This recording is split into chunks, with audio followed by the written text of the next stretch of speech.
What's up guys? I'm putting together a new sim racing rig and I decided to document the process. I had another setup in the past, which was a Playseat Evolution with Logitech G25. It was a decent entry-level setup, but there were certain things I didn't like about the cockpit, which I'll go into more detail later in this video. My new cockpit is an Obutto Revolution.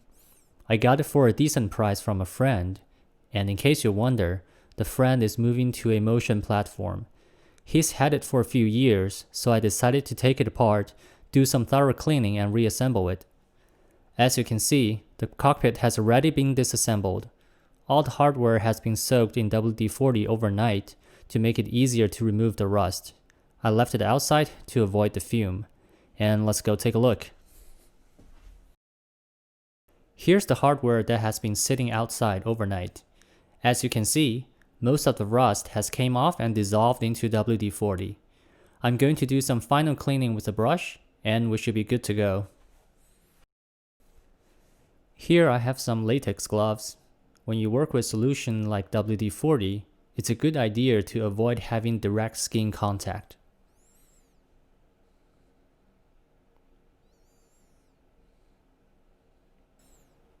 Alright, let's get started.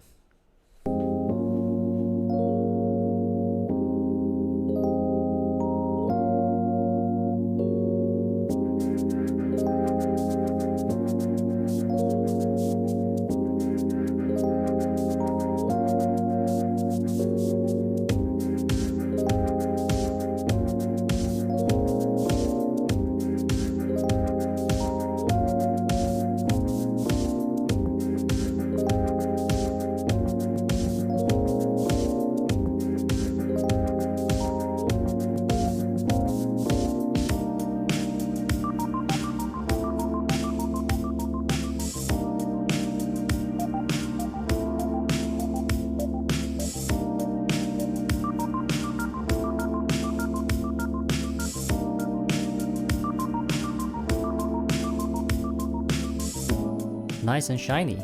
Now we can get started to reassemble the cockpit.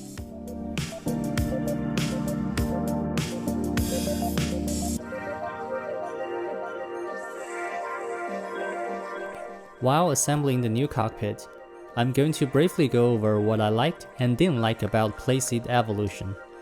First of all, it was a pretty solid setup. With the Logitech G25, it held up very well during gameplay.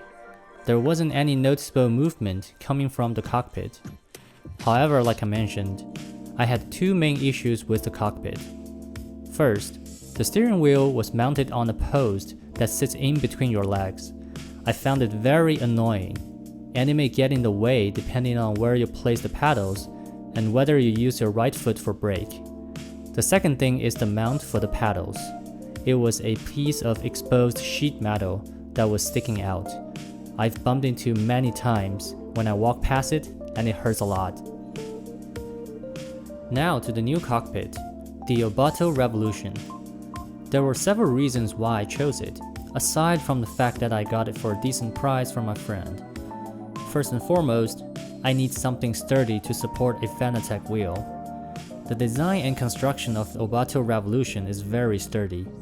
The steering wheel mount is supported by a frame structure made from several steel tubes welded together. You can basically sit on it and it wouldn't even budge. Secondly, it didn't have either of the two problems I had with the Playseat Evolution.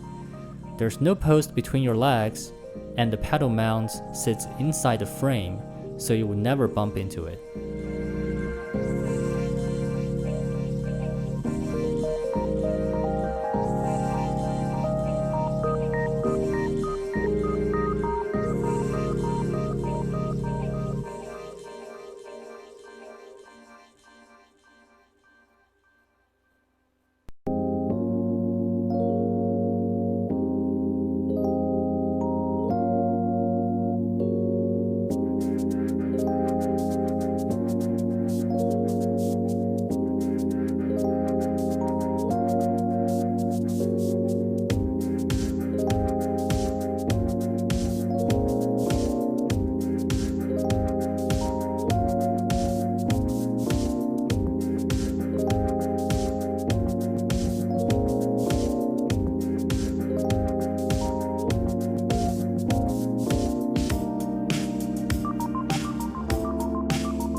There we go.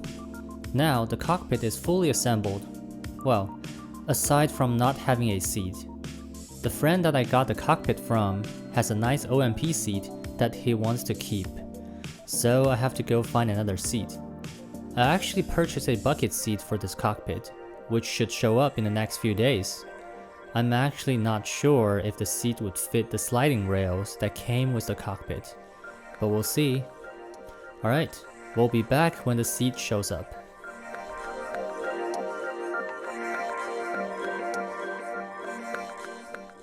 Hello again. We got delivery. It is the bucket seat I purchased for the Obutto Revolution cockpit. There's also a small package on top, and we'll get to it later. Without further ado, let's take a look at the seat.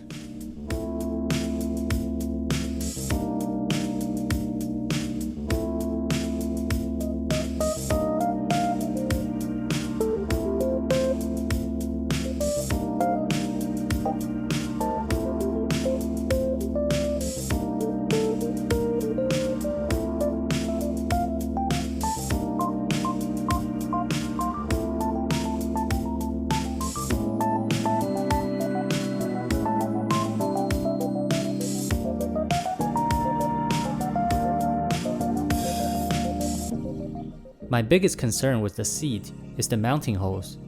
I'm not sure if it would fit the slides in terms of width. I'm not too worried about the length as there are multiple holes and slots on the slide to accommodate different lengths, so I'm going to take some quick measurements of the width.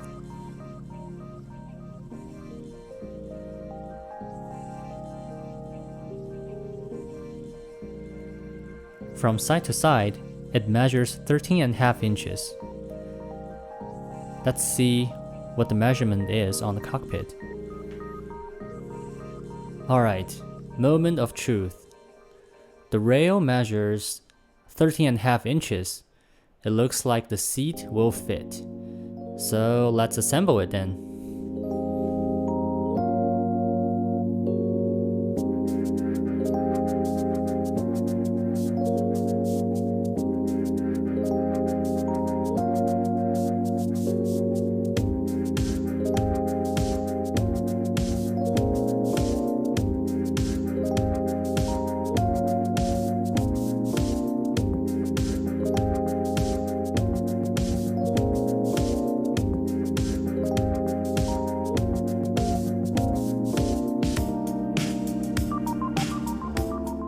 Okay, I didn't see this coming. So on the rail, we have 3 holes in the front and 2 slots in the back.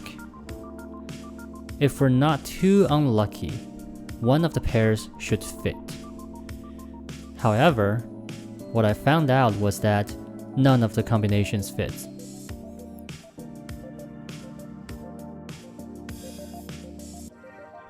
The closest one is the last hole in the front and the front of the slot in the back.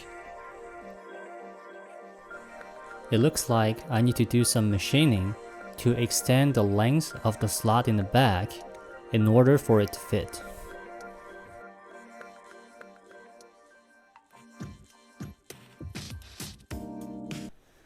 Nothing stops me from putting together my new rig. Time to visit the machine shop.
nice and smooth. Now we're ready for the final assembly.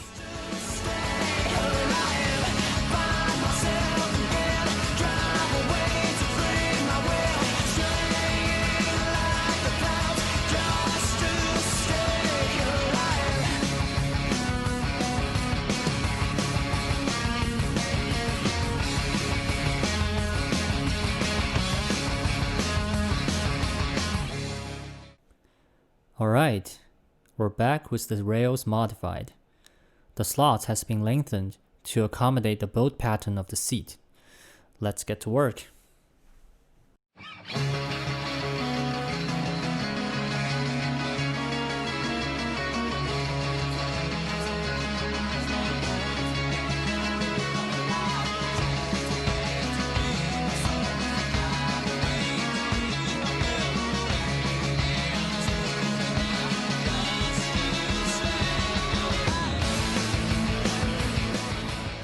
Great.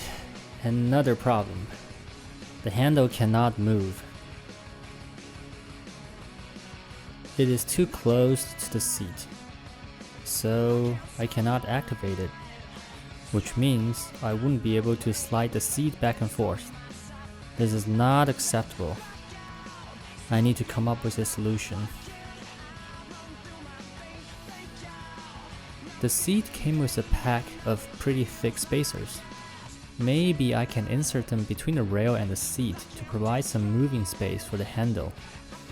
Let's give it a try.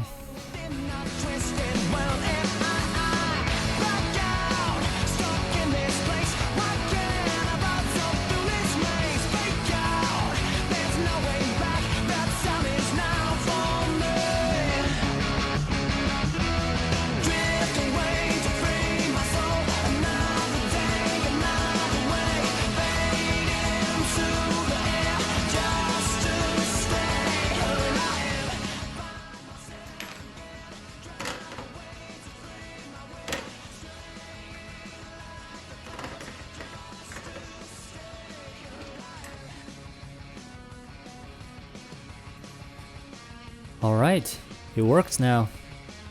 Now we just need to attach it to the frame.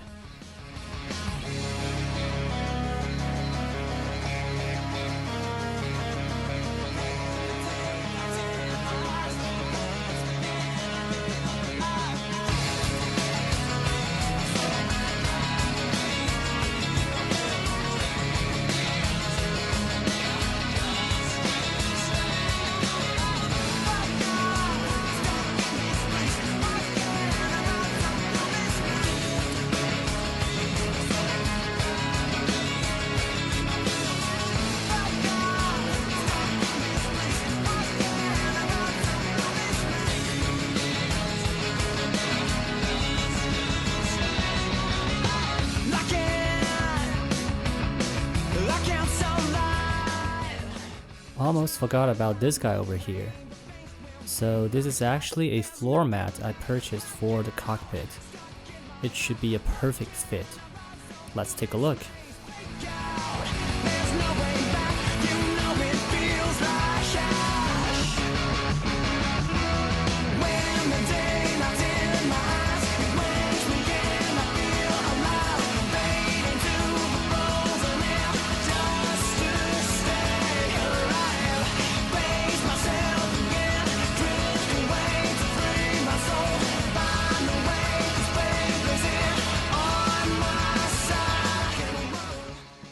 What a journey it has been. The cockpit is finally assembled and ready to receive the wheel. I'm going to be getting a Fanatec CSL Elite PS4 version. I think it has the best compatibility, and since I have multiple consoles, I do need the compatibility. But we'll cover the wheel in the next video. Thanks for watching, I'll see you next time.